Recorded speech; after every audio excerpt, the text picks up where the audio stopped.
Hello guys, welcome to R cash. Today is day 3 of daily CSAT practice, जहाँ पे मैं 2024 का पूरा पेपर सॉल्व करवाऊंगा। आज हम लोग 10 क्वेश्चंस करेंगे, ओके, 2025 के सी सैट के लिए। और इतनी इजी वे में मैं कराऊंगा ताकि आपको जब भी सेम टाइप का क्वेश्चन वापस आ जाए आप उसको आसानी से कर सकते हो। तो आज का टारगेट सिंपल है। चार कॉम्प्रिहेंशंस के प्रॉब्लम होंगे, 6 प्रॉब्लम हमारे कॉन्ट्स प्लस रीजनिंग के होंगे, ओके। और आज हम लोग 29 तक, सॉरी 21 से लेके 30 तक जितने भी क्वेश्चन है, प्रीवियस ईयर क्वेश्चन, वो सॉल्व करेंगे 2024 के, ओके। देन 23 का भी होने वाला है, देन 22 का भी होने वाला है, देन 2021, सारी चीज़ें, सारे पेपर्स कवर करवाऊंगा टिल दी प्रीलिम्स। तो चलो स्टार्ट करते हैं आज का पहला क्वेश्चन। ठीक है, देखो ये जो क्वेश्चन है ना, ये इसको बोलेंगे हम low hanging fruit. Low hanging fruit क्यों? क्योंकि ऐसा क्वेश्चन दिखेंगे तो आपको सिर्फ क्वेश्चन नहीं दिखना चाहिए, इसके पीछे का जो 2.5 मार्क्स है वो आपको दिखना चाहिए कि वो 2.5 मार्क्स आपके जेब में। तो बेसिकली इस क्वेश्चन को सॉल्व करने का एक तरीका होता है, ऐसे नहीं कि हर एक ऑप्शन डाल के देख लिया। सबसे पहले मैं इसको क्या करूँगा, पहले काउंट करूँगा कितने, 1 2 3 4 5 6 7 8 9 10 11 12 13 14 15 16 17 18 19 20 अल्फ़ाबेट्स है। 20 अल्फ़ाबेट्स को मैं 5 के ग्रुप में भी डिवाइड कर सकता हूँ, मैं 4 के डिवाइड में भी डिवाइड कर सकता हूँ। ठीक है, बेसिकली सबसे पहले मैं क्या करता हूँ, 5 के ग्रुप में डिवाइड करता हूँ, क्योंकि मोस्ट ऑफ द टाइम आपको 5 के ग्रुप के में ही आंसर मिलता है। ओके, क्लियर है ये? तो चलो इसको 5 के ग्रुप में डिवाइड करो। तो सबसे पहले क्या होगा, 5 के ग्रुप में डिवाइड करने के बाद ए बी 1 2 3 4 5, 1 2 3 4 5, 1 2 3 4 5 एंड 1 2 3 4 5। मुझे तो डायरेक्टली आंसर दिख ही रहा है, देखो यहाँ पे A dash B C D. ठीक है, फिर A B B C D, then A B C dash D. यहाँ पे आपको नहीं लग रहा है कि ए के बाद वापस ए आएगा, बी के पहले ए आएगा, ए बी सी, सी डबल आएगा और फिर एंड में डी डबल आएगा। तो क्या मुझे वो मिला, ए सी डी। ए सी डी कहाँ पे है? सी ऑप्शन में, ओके। अगर आपको पैटर्न नहीं दिखेगा तो ट्राई करो कि फिर 4 के हिस्सों में डिवाइड करो। अगर 21 होता तो मैं क्या करता, 3 के हिस्सों में डिवाइड करता। अगर 24 होता, ठीक है, तो 6 में भी डिवाइड हो सकता था। तो ऐसे करके हमें डिवाइड करना है और उससे आपको आंसर मिल जाएगा। ट्राई करो 2017 से लेके 2024 तक जितने भी ये क्वेश्चंस आ रखे हैं ना, उसको सॉल्व करो, आपको इजीली आंसर मिल जाएगा। Okay, then next question. ये क्या है, ये क्वेश्चन इक्वेशन बेस्ड होते हैं। Okay, equation based easy questions होते हैं, कुछ नहीं, ज़्यादा से ज़्यादा 1.5 मिनट लगेगा।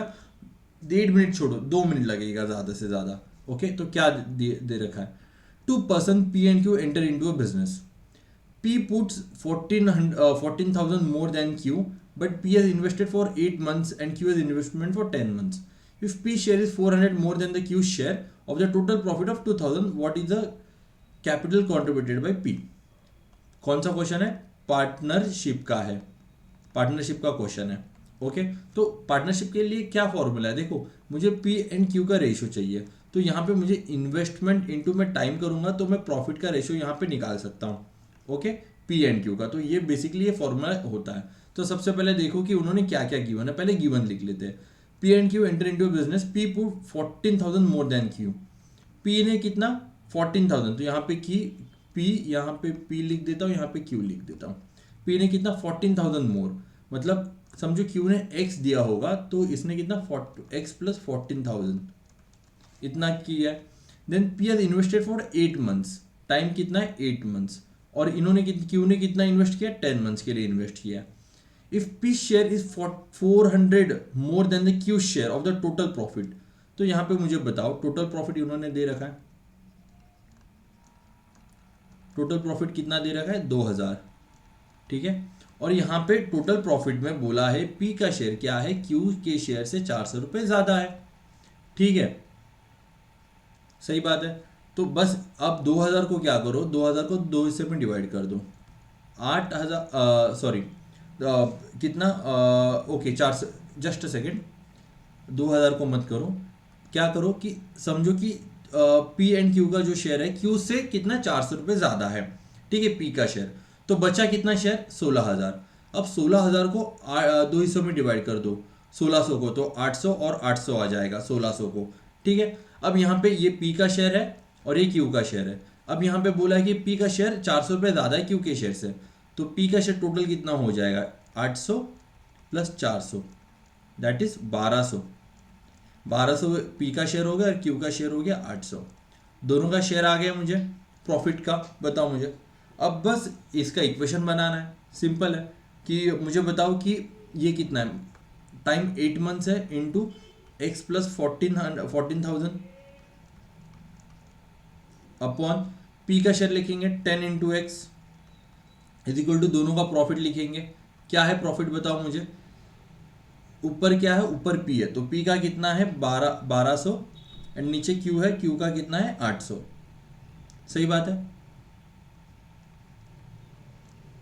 इतना क्लियर है। बस अब इसको आगे सॉल्व करेंगे, ठीक है। तो यहाँ पे 2 0, यहाँ पे 2 0 कैंसिल हो जाते हैं। देन 4 3 ज़ा 12 एंड 4 2 ज़ा 8, ओके। देन इसमें 2 4 ज़ा एंड 2 5 ज़ा, ओके। तो इसके बाद आपको इसको सॉल्व करो, you will get an equation. तो x की वैल्यू मिलेगी x is equal to 16,000। x क्या मिल गई 16,000। अब उन्होंने पूछा what is the capital contributed by the p। मुझे बताओ p ने कितना कॉन्ट्रीब्यूट किया, x प्लस 14,000। तो बस x इज इक्वल टू कितना 16,000 प्लस 14,000। ये 0 ये 0 ये 0 ये 10 और ये 3, ठीक है 30,000। So answer is A. Simple था ये, ओके। आगे बढ़ते हैं। If P salary is 20% lower than Q salary which is 20% lower than R salary, okay, by how much percent R salary is more than P salary. ये क्या है, ये percentage का क्वेश्चन है। इसको कैसे सॉल्व करते हैं ध्यान से देखो, ठीक है। कुछ नहीं करना, इसमें आपको देखना है कि क्या बोला है। सबसे पहले P salary is 20% lower than Q salary and which is 20% lower than R salary. तो सबसे लोअर क्या है, आर सैलरी। तो आर को मैं क्या करता हूँ, ठीक है, सॉरी सबसे हाईएस्ट क्या होगी आर सैलरी। तो आर की एक को कौन सा भी एक वेरिएबल को मैं अज्यूम कर लेता हूँ कि 100 है। अब इसके हिसाब से मुझे बाकियों की सैलरी मिलेगी। देखो Q salary is 20% lower than R salary, मतलब क्यू की सैलरी 20% लोअर हो गई, मतलब कितनी होगी 80 हो जाएगी क्यू की salary. And P salary 20% lower than Q की सैलरी। देन 80 का 20% कितना हो जाता है 80 इंटू 20 अपॉन 100। ये कैंसिल ये कैंसिल ये कैंसिल ये कैंसिल दैट इज 16। तो 80 माइनस 16 कितना हो जाता है 64। तो पी की सैलरी कितनी आ गई 64। अब मुझे पूछा what is the percent of R salary more than the P salary. R की सैलरी कितनी ज़्यादा है पी की सैलरी से। तो आर की सैलरी मैंने यहाँ पे लिख दी, पी की सैलरी यहाँ पे लिख दी। ये 100 है, ये 64 है। तो डिफरेंस कितना हो गया दोनों का 36 का डिफरेंस है, ठीक है। तो 36 अपॉन, ठीक है, ये परसेंटेज निकालना है। अपॉन कौन करेंगे, किससे, मतलब यहाँ पे पूछा है ना कितनी परसेंट मोर देन पी की सैलरी से कितना ज़्यादा है। पी की सैलरी से कितना परसेंट ज़्यादा है, इसके लिए मैं पी को अज्यूम करूंगा कि उसके तुलना में कितनी आर की सैलरी ज़्यादा है। अगर यहाँ पे बोलता है कि मुझे बताओ how much percentage P salary more than R salary, तो मैं आर के रिस्पेक्टिव में निकालता। बट अभी किसके रिस्पेक्टिव में पूछा है कि पी के रिस्पेक्टिव में पूछा है, तो इसके लिए मैं यहाँ पे 64 लिखूंगा अपॉन 100, ठीक है। इसको सॉल्व करो, यू विल गेट 56.25, ओके। तो आंसर सिंपल है 56.25। चाहिए तो मैं सॉल्व करके दिखाता हूँ यहाँ पे। 2 कितने था, चलो देखते हैं। दिस विल बिकम 2 1 जा 2 and 2 8 जा 16, okay. Then 2 3 जा 6, 2 2 जा 4, 2 9 जा 18, okay. 2 1 जा 2, 2 6 जा 12, okay. 9/16 हो गया। अब इसको और 2 8 जा and 2 50 जा and 2 4 जा and 2 25 जा, okay. 9 into 25 करो डिवाइड बाय 4 करो, you will get the answer, okay. Simple था ये क्वेश्चन भी। अगेन ये भी क्या है, परसेंटेज का ही क्वेश्चन है। इसको भी सेम फंक्शन में करेंगे, ठीक है, जो बोला है उसी में। A number is mistakenly divided by 4 instead of multiplying by 4. What is the percentage change in the result due to the mistake? ठीक है, अज्यूम करो एक नंबर, मैंने क्या नंबर अज्यूम किया 100 किया, आप 10 भी कर सकते हो। A number is mistakenly divided by 4 instead of multiply, तो सबसे पहले मैं 100 को मल्टीप्लाई कर देता हूँ तो मुझे 400 मिलेगा, और मैं 100 को 4 से डिवाइड कर देता हूँ, ठीक है। तो मुझे कितना मिलेगा यहाँ पे 25 मिलेगा, ठीक है। तो दोनों का डिफरेंस क्या है 400 और 25 में दोनों का डिफरेंस कितना हो जाता है 375। तो अगेन 375 लिखूंगा। अब नीचे कौन सा नंबर आएगा, किसके रिस्पेक्टिव में बोला है, ठीक है, जो गलती से हुआ है या फिर जो गलत किया हुआ है। देखो, a number is mistakingly divide by 4 instead of multiplying by 4।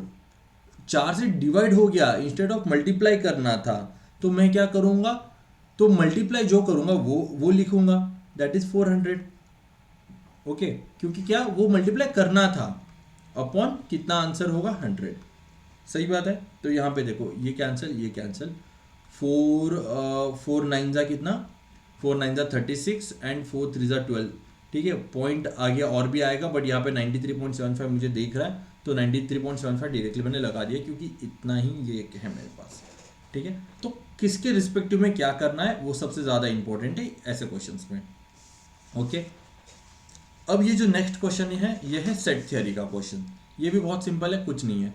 In an examination 80% of student pass in English. Okay, 80% of student pass in English, 70% of student pass in Hindi, ठीक है, ये पास से रिलेटेड है। And 15% failed in both the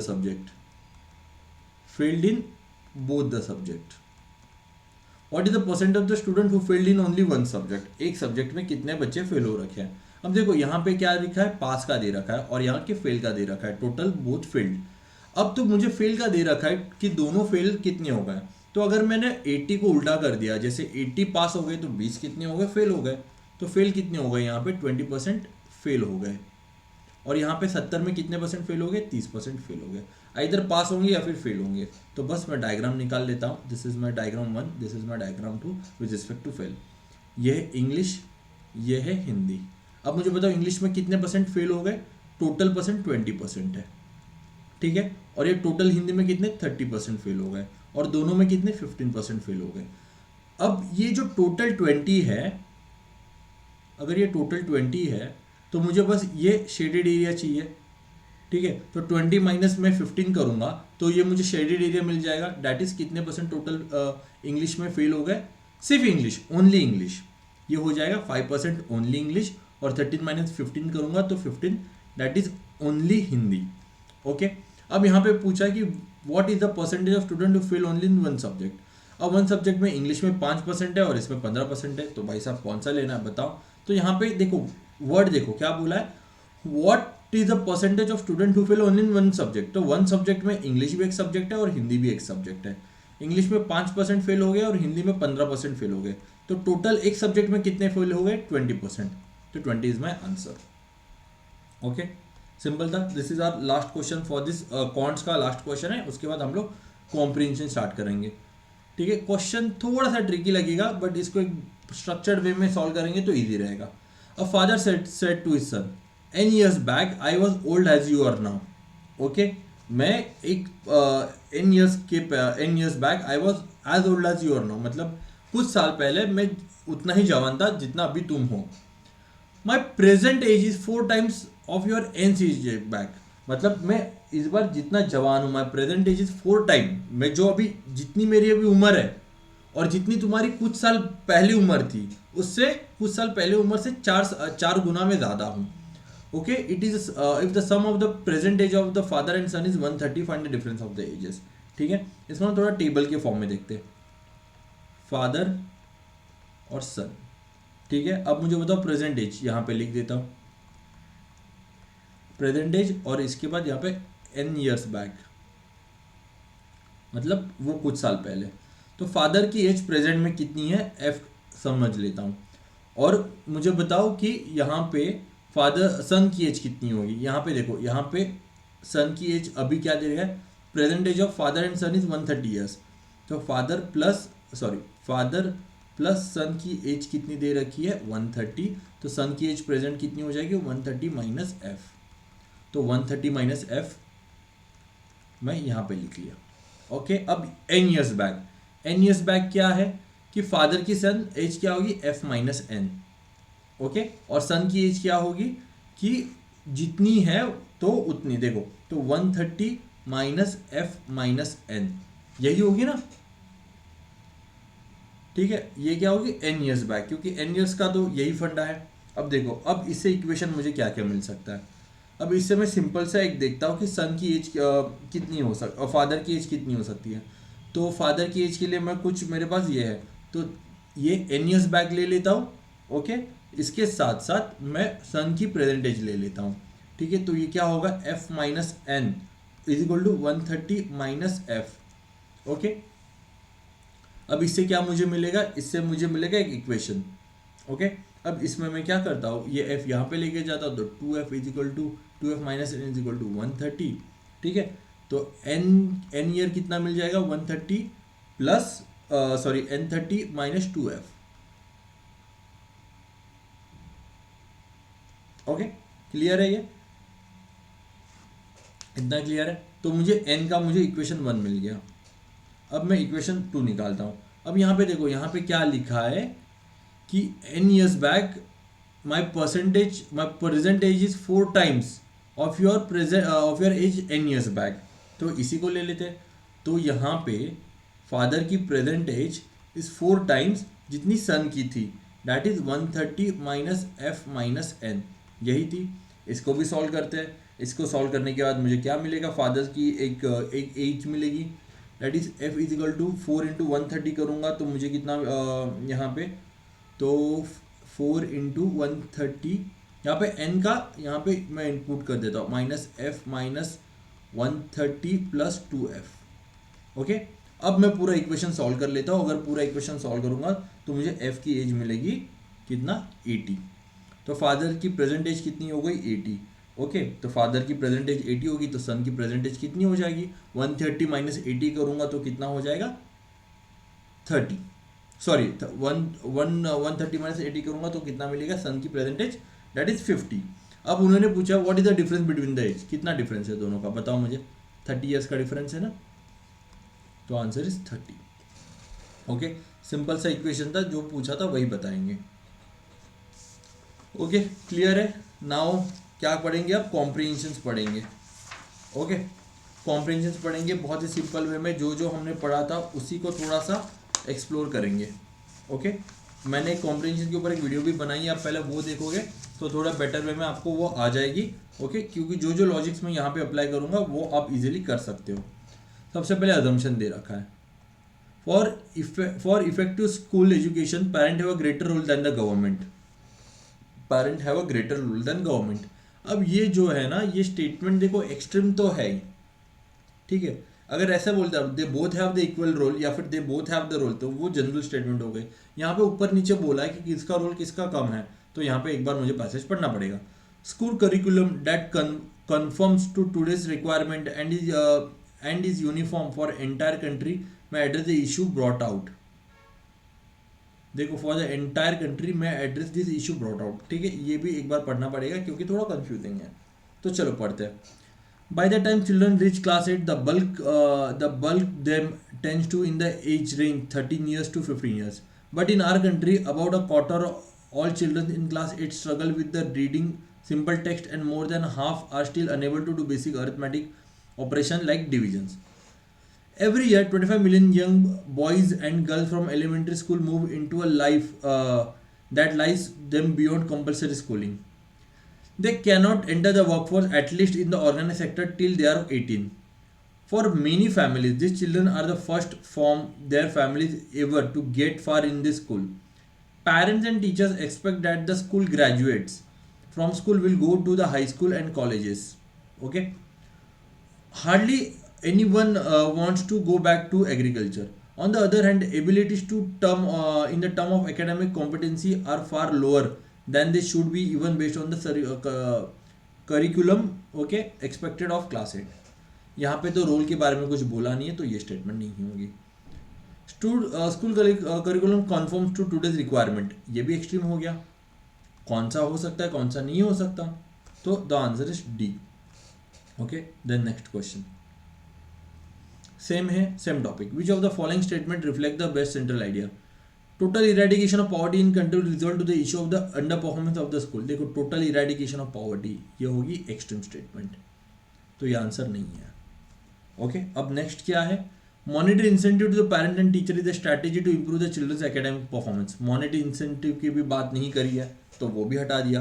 public policy should ensure that competency and achievement of the young people are align to their expectation. देखो public policy ensure करने के लिए बोल रहे हैं, कुछ पब्लिक पॉलिसी इंश्योर करना कोई एक्सट्रीम स्टेप नहीं है ना, तो ये आंसर हो सकता है। ठीक है, इसको मैं रख देता हूँ क्योंकि मुझे अगला वाला क्वेश्चन पढ़ना है। India is not going to take advantage of the democratic dividend. ये क्या है? क्रिटिसिज्म। एंड क्रिटिसिज्म कभी आंसर नहीं होता, ये पॉलिसी बनाना है तो this is the way forward, तो आंसर इज सी। इतना टाइम लगा सॉल्व करने? कुछ भी नहीं। ठीक है, then next, which of the following statement reflect the thinking of the author about the science? Science must value the commitment of the scientist. हो सकता है, क्या इशू है बताओ मुझे।